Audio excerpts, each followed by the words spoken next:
আমরা গতকাল দেখেছি যখন এই কথা বলার পরে তীব্র সমালোচনা শুরু হলো নারী সমাজ থেকে, যখন এই কথা বলার পরে তীব্র সমালোচনা শুরু হলো সমাজের প্রত্যেকটি মানুষের কাছ থেকে, তখন তারা বলছে তাদের এই আইডি নাকি ফেক হয়ে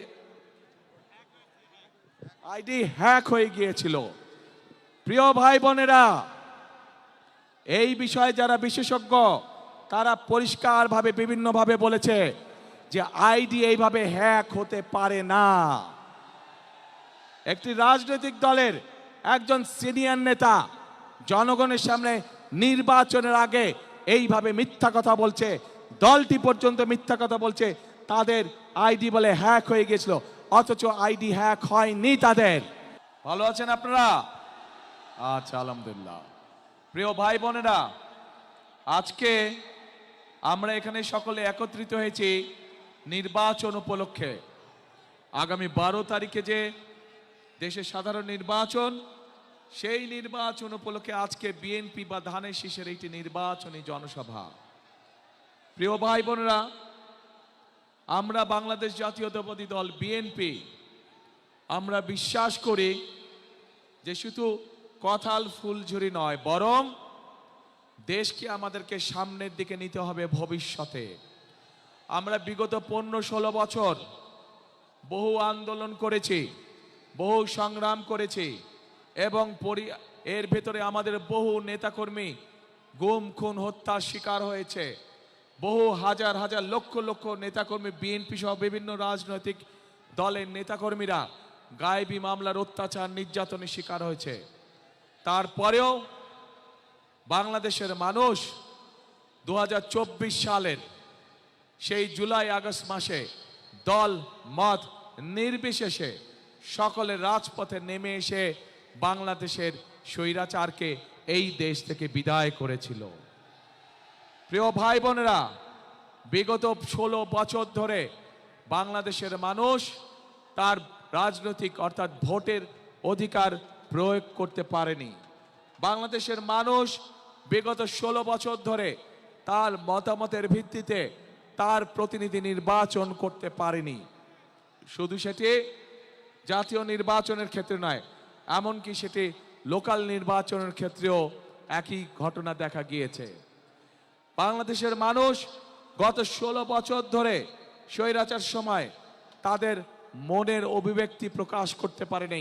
কেউ যদি কথা বলার চেষ্টা করেছে, আমরা দেখেছি কিভাবে তাকে রাতের আধারে তুলে নেওয়া হয়েছে, গুম করা হয়েছে, খুন করা হয়েছিল। প্রিয় ভাই বোনেরা, আজ সময় এসেছে, আজ বাংলাদেশের মানুষ তার দাবি আদায়ের জন্য আজ অবস্থান গ্রহণ করেছে এবং 12 তারিখে ইনশাল্লাহ বাংলাদেশের মানুষকে যেই অধিকার থেকে গত 1 যুগেরও বেশি সময় ধরে বঞ্চিত করে রাখা হয়েছিল, সেই অধিকার প্রয়োগ করবে। প্রিয় ভাই বোনেরা, আমরা বিএনপি বাংলাদেশ জাতীয়তাবাদী দল আমরা বিশ্বাস করি যে একটি রাজনৈতিক দল হিসেবে যেহেতু অতীতেও আমাদের রাষ্ট্র পরিচালনার অভিজ্ঞতা বা দায়িত্বে আমরা ছিলাম, একইভাবে ইনশাল্লাহ আগামী দিনে বাংলাদেশের মানুষের সমর্থনে আল্লাহ তাআলার রহমতে আমরা সরকার গঠন করলে ইনশাল্লাহ আমাদের প্রথম দায়িত্ব হচ্ছে দেশকে পুনর্গঠন করা। কিন্তু প্রিয় ভাই বোনেরা, দেশকে যদি পুনর্গঠন করতে হয় তাহলে দেশের দল মত নির্বিশেষে, শ্রেণী পেশা নির্বিশেষে সকল মানুষকে নিয়ে আমাদের দেশকে পুনর্গঠন করতে হবে। শুধু যে কোনো এক ধরনের মানুষকে নিয়ে দেশ কখনো পুনর্গঠন করা যায় না। হয়তো অন্য কাজ করা যায়, কিন্তু দেশ পুনর্গঠন করা যায় না। প্রিয় ভাই বোনেরা, এই দেশের জনসংখ্যা প্রায় 20 কোটি। এই 20 কোটির মধ্যে অন্তত 10 কোটি জনসংখ্যা হচ্ছে এই দেশের নারী সমাজ, অর্থাৎ জনসংখ্যার অর্ধেক হচ্ছে এই দেশের নারী সমাজ। এই নারী সমাজকে যদি আমরা পেছনে রেখে যতই পরিকল্পনা গ্রহণ করি না কেন, যতই বড় বড় কথা আমরা বলি না কেন, কোনোভাবেই সম্ভব নয় দেশকে সামনে নিয়ে যাওয়া, কোনোভাবেই সম্ভব নয় দেশকে পুনর্গঠন করা। প্রিয় ভাই বোনেরা, সেজন্যই দেশনেত্রী খালেদা জিয়া যখন দেশ পরিচালনার দায়িত্বে ছিলেন, উনি মেয়েদের শিক্ষা ব্যবস্থা ক্লাস স্কুল থেকে শুরু করে ইন্টারমিডিয়েট পর্যন্ত বিনামূল্যে শিক্ষার ব্যবস্থা করেছিলেন, যাতে করে এই বিশাল জনশক্তি, যাতে করে এই বিশাল জনগোষ্ঠী অর্থাৎ নারী সমাজ শিক্ষার আলোয় আলোকিত হয় এবং তারা যাতে নিজেদের পায়ে দাঁড়াতে পারে। প্রিয় ভাই বোনেরা, নির্বাচন এসেছে, স্বাভাবিকভাবেই বিভিন্ন রাজনৈতিক দল তাদের বিভিন্ন লক্ষ্য উদ্দেশ্য জনগণের সামনে উপস্থাপন করবে।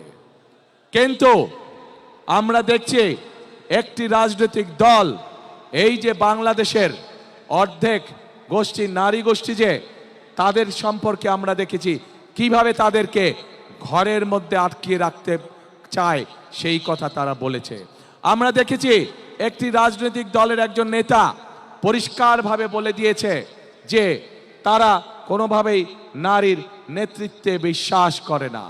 আমরা দেখেছি একটি রাজনৈতিক দলের নেতা পরিষ্কারভাবে দুদিন আগে বলেছে যে সকল মহিলা, যে সকল মা বোনেরা কর্মসংস্থানের উদ্দেশ্যে কর্মসংস্থানের জন্য যান, তাদেরকে, প্রিয় ভাই বোনেরা, আপনাদের সামনে আমার বলতে রীতিমতন লজ্জা হচ্ছে, এমন একটি শব্দ সে আমাদের সব মা বোনদের জন্য ব্যবহার করেছে যা এই দেশের জন্য একটি কলঙ্ক স্বরূপ। প্রিয় ভাই বোনেরা, এই বাংলাদেশে খেটে খাওয়া মানুষের পরিবারের অধিকাংশ নারী কোনো না কোনোভাবে সংসারের উপার্জনের জন্য কাজ করে থাকে। এই বাংলাদেশের লক্ষ লক্ষ 50 লক্ষের উপরে নারী আজ যেই গার্মেন্ট শিল্প নিয়ে সকলে গৌরব করে, সেই গার্মেন্ট শিল্পে নারী শ্রমিকরা কাজ করেন। প্রিয় ভাই বোনেরা, সেটি নিম্ন মধ্যবিত্ত হোক, মধ্যবিত্ত হোক, সকল পরিবারের কর্মজীবী পরিবারের প্রায় সকল নারী আজ সংসার পরিচালনার জন্য দ্রব্যমূল্যের যে ঊর্ধ্বগতি, সকল কিছুর যে দাম ঊর্ধ্বগতি, তার জন্য শুধু স্বামী একা কর্মসংস্থান হয় না, স্ত্রীকেও পাশাপাশি বিভিন্নভাবে কাজ করতে হয় এবং তারা এর মাধ্যমে তাদের সংসার জীবন নির্বাহ করে থাকে। কিন্তু আজ আমরা দেখেছি একটি রাজনৈতিক দলের নেতা পরিষ্কারভাবে নারীদেরকে কিভাবে অসম্মানিত করেছে, তাদেরকে খারাপ ভাষা দিয়ে অসম্মানিত করেছে। প্রিয় ভাই বোনেরা, আমাদের নবী করিম সাল্লাল্লাহু আলাইহি সাল্লাম, উনার যে স্ত্রী ছিলেন বিবি খাদিজাও ছিলেন একজন কর্মমুখী মহিলা, উনি ছিলেন একজন মহিলা ব্যবসায়ী। আজকে যেই দলটি, যাদের নেতা আজ বাংলাদেশের নারীদেরকে একটি খারাপ কিছুর সাথে তুলনা করেছে, তারা বলে তারা ইসলাম কায়েম করবে, কিন্তু নবী করিম সাল্লাল্লাহু আলাইহি সাল্লামের স্ত্রী পর্যন্ত, উনিও পর্যন্ত একজন ব্যবসায়ী ছিলেন। তাহলে আজকে কোথায় গিয়ে দাঁড়ালো বাংলাদেশের নারী সমাজ তথা তাবৎ পৃথিবীর নারী সমাজকে কিভাবে অপমান করা হলো? যে দলটি নির্বাচনের আগে দেশের অর্ধেক জনগোষ্ঠীকে ঘরের মধ্যে বন্দী করতে চায়, যে দলটি নির্বাচনের আগে দেশের অর্ধেক জনগোষ্ঠীকে অসম্মানজনকভাবে কথা বলে, তাহলে আপনাদের কাছে আমার প্রশ্ন, আজকে নির্বাচনে যদি তারা কোনোভাবে সুযোগ পায়, নির্বাচন পরবর্তী সময়, তাহলে তাদের আচরণ কি হতে পারে? কাজেই প্রিয় ভাই বোনেরা, এরা শুধু নিজের স্বার্থের কথা বোঝে, এরা ধর্মকে ব্যবহার করে নিজেদের স্বার্থ রক্ষা করার জন্য। যেখানে প্রয়োজন সেখানে তারা তাদের মতন করে ধর্মকে ব্যবহার করে। আমরা গতকাল দেখেছি, যখন এই কথা বলার পরে তীব্র সমালোচনা শুরু হলো নারী সমাজ থেকে, যখন এই কথা বলার পরে তীব্র সমালোচনা শুরু হলো সমাজের প্রত্যেকটি মানুষের কাছ থেকে, তখন তারা বলছে তাদের এই আইডি নাকি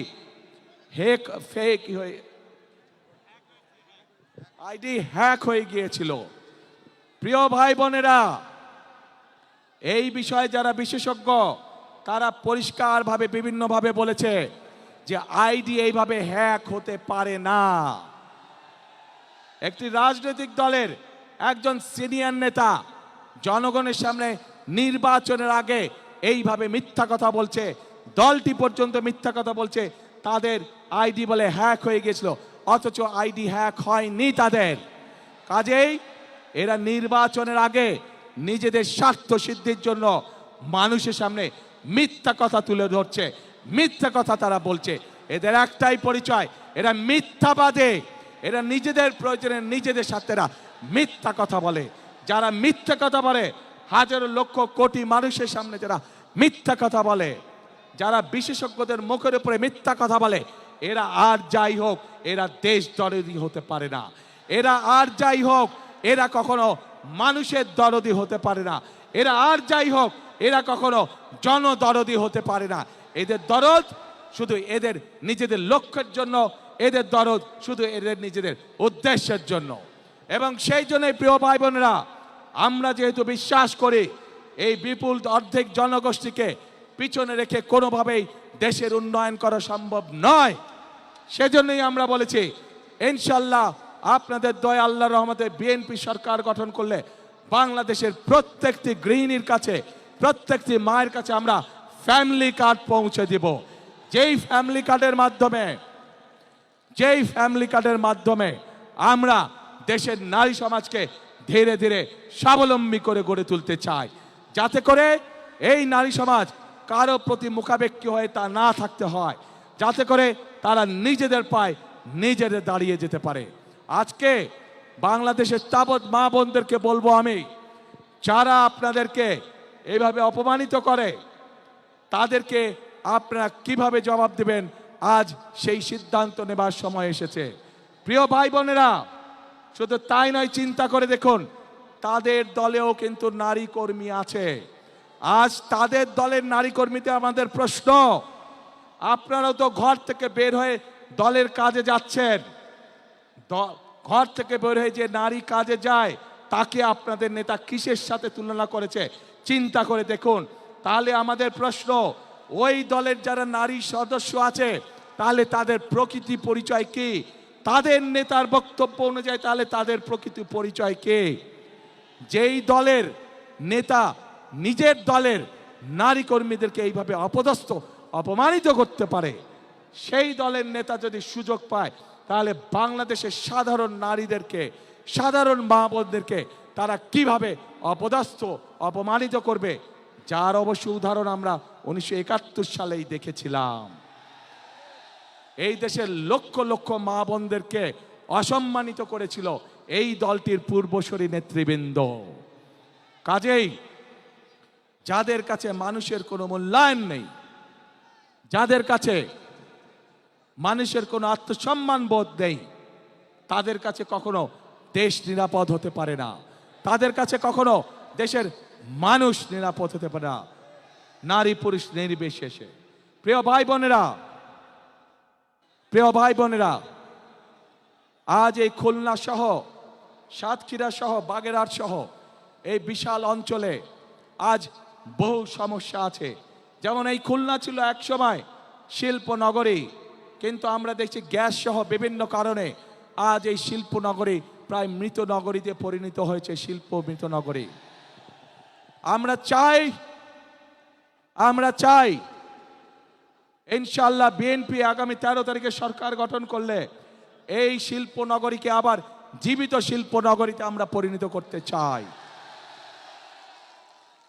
যাতে করে সেই সব শিল্পের মধ্যে শুধু পুরুষরাই নয়, সেই সব শিল্পের মধ্যে যাতে নারীদেরও কর্মসংস্থান হয়, সেভাবে আমরা এই অঞ্চলের শিল্প নগরীকে গড়ে তুলতে চাই। প্রিয়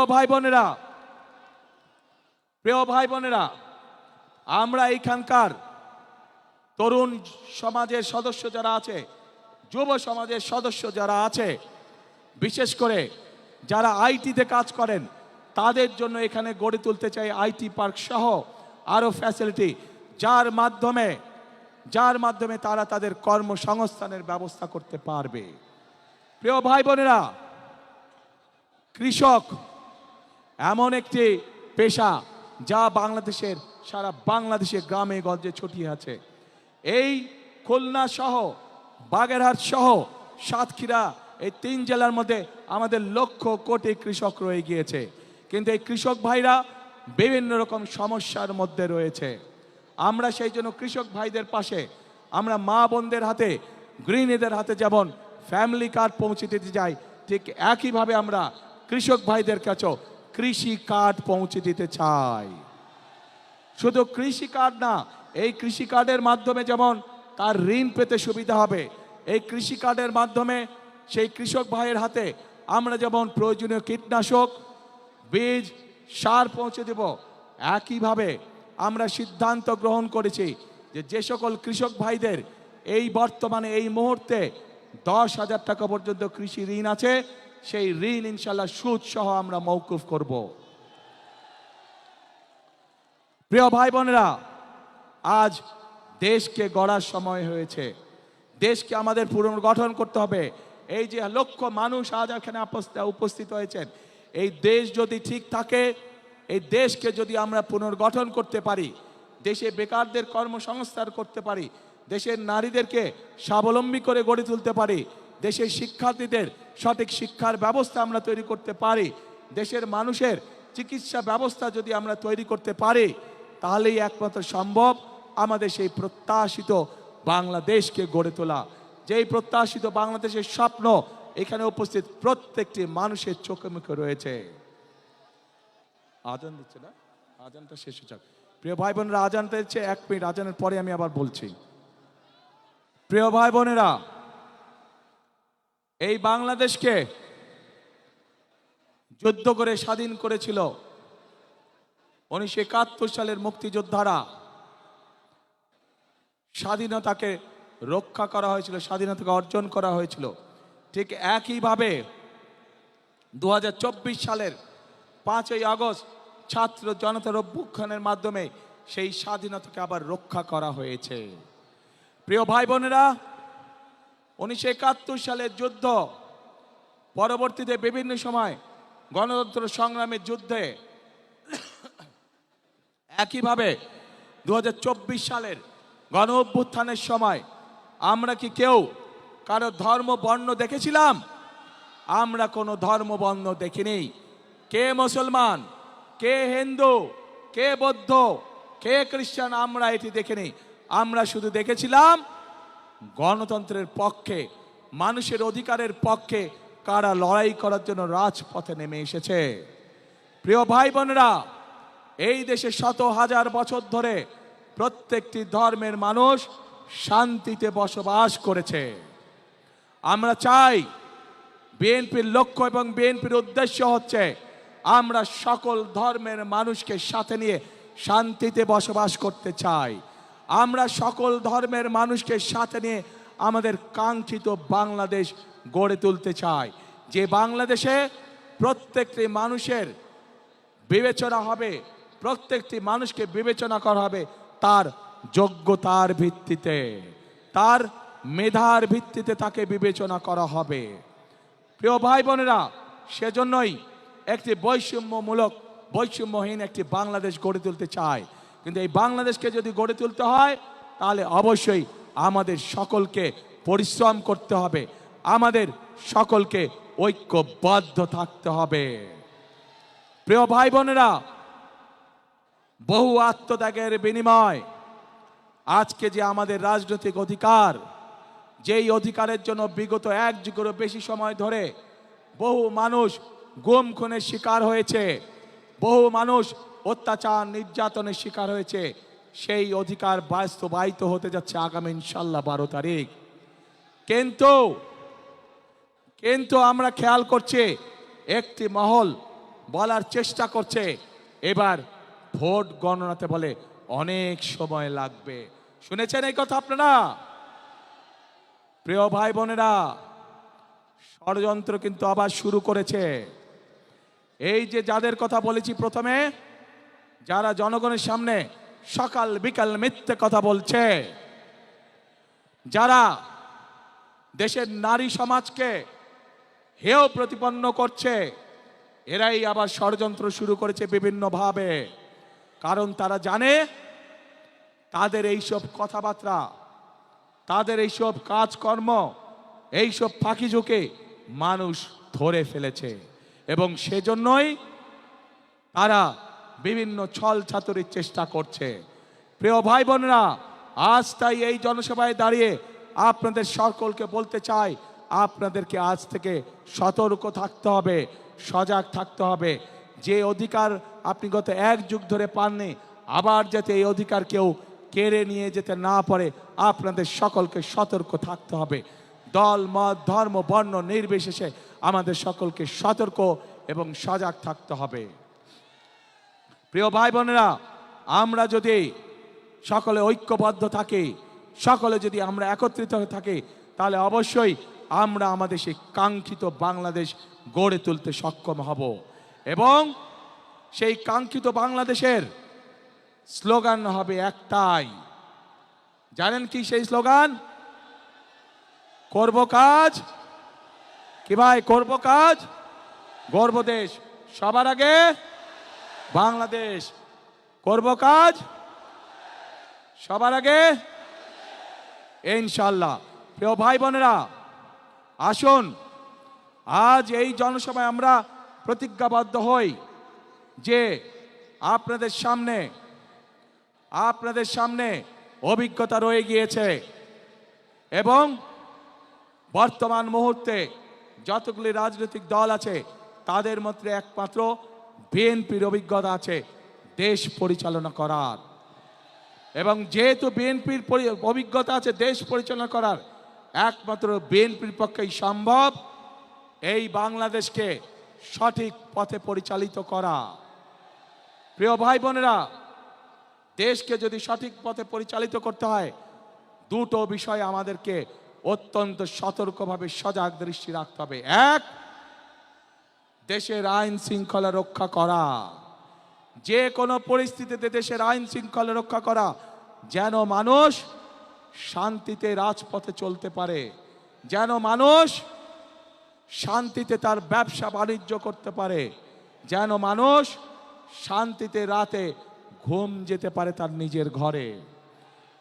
এই অভিজ্ঞতা বিএনপির আছে। বিএনপি জানে কিভাবে দেশে নিরাপদ পরিস্থিতি তৈরি করতে হয়। প্রিয় ভাই বোনেরা, একই সাথে বিএনপির আরেকটি অভিজ্ঞতা আছে কিভাবে দেশকে দুর্নীতির করাল গ্রাস থেকে বের করে নিয়ে আসতে হয়। অতীতেও আমরা দেখেছি যে স্বৈরাচার পালিয়ে গেছে, তারা যখন অতীতে ক্ষমতায় ছিল, তারা যখন দেশকে দুর্নীতিতে সয়লাভ করে দিয়েছিল, পরবর্তীতে যখন দেশনেত্রী খালেদা জিয়া দেশ পরিচালনার দায়িত্ব গ্রহণ করেন, আমরা দেখেছি কিভাবে ধীরে ধীরে বাংলাদেশকে বিএনপি সরকার দুর্নীতির রাহু করাল গ্রাস থেকে বের করে নিয়ে এসেছিল। প্রিয় ভাই বোনেরা, সেজন্যই এই মুহূর্তে দেশকে পুনর্গঠনের জন্য যদি কোনো দল থেকে থাকে, সেটি হচ্ছে একটি দল, বাংলাদেশ জাতীয়তাবাদী দল। সেই দল হচ্ছে, সেই প্রতীক হচ্ছে একটি প্রতীক। কি সেই প্রতীক? ধানের শীষ। কাজে আসুন এই ধানের শীষের, এই বিএনপির প্রতিষ্ঠাতা শহীদ রাষ্ট্রপতি জিয়াউর রহমান মুক্তিযুদ্ধের ডাক দিয়েছিলেন। এই রাষ্ট্রপতি জিয়াউর রহমান, শহীদ রাষ্ট্রপতি জিয়াউর রহমান এই দেশে বহুদলীয় গণতন্ত্রের চালু করেছিলেন।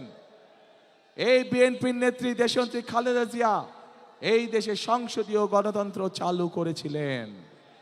কাজেই সব কাজ থেকে প্রমাণিত হয় বিএনপি কাজ করে শুধুমাত্র জনগণের জন্য। বিএনপি কাজ করে শুধুমাত্র দেশকে পুনর্গঠনের জন্য। কাজে আসুন আগামী 12 তারিখে আমরা ধানের শীষকে জয়যুক্ত করে দেশ পুনর্গঠনের কাজে আবার হাত দেই। আপনারা ক্যান্ডিডেটরা দাঁড়ান তো, শুধু ক্যান্ডিডেটরা দাঁড়ান, প্রার্থীরা শুধু আসুন আমার পাশে দাঁড়ান, দুই পাশে।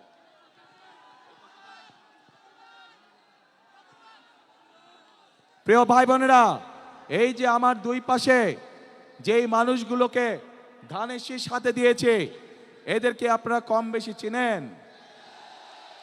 এই মানুষগুলোকে 12 তারিখ পর্যন্ত দেখে রাখার দায়িত্ব আপনাদের। ইনশাল্লাহ 13 তারিখে ধানের শীষের সরকার গঠিত হলে 13 তারিখ থেকে এই মানুষগুলো আপনার এলাকার উন্নয়ন, আপনার সমস্যা, সুবিধা অসুবিধা সব কিছু দায় দায়িত্ব তাদের। আপনাদের হাতে তাহলে আমি এই মানুষগুলোকে ছেড়ে দিয়ে দিলাম ইনশাল্লাহ। আসুন আমাদের তাহলে বসেন, আমাদের তাহলে আজকে প্রতিজ্ঞা হোক, আমরা যে কোনো মূল্যে ধানের শীষকে বিজয় করব এবং ধানের শীষকে বিজয় করার মাধ্যমে আমরা দেশ পুনর্গঠনের কাজে হাত দিব। আছেন নাকি আমার সাথে?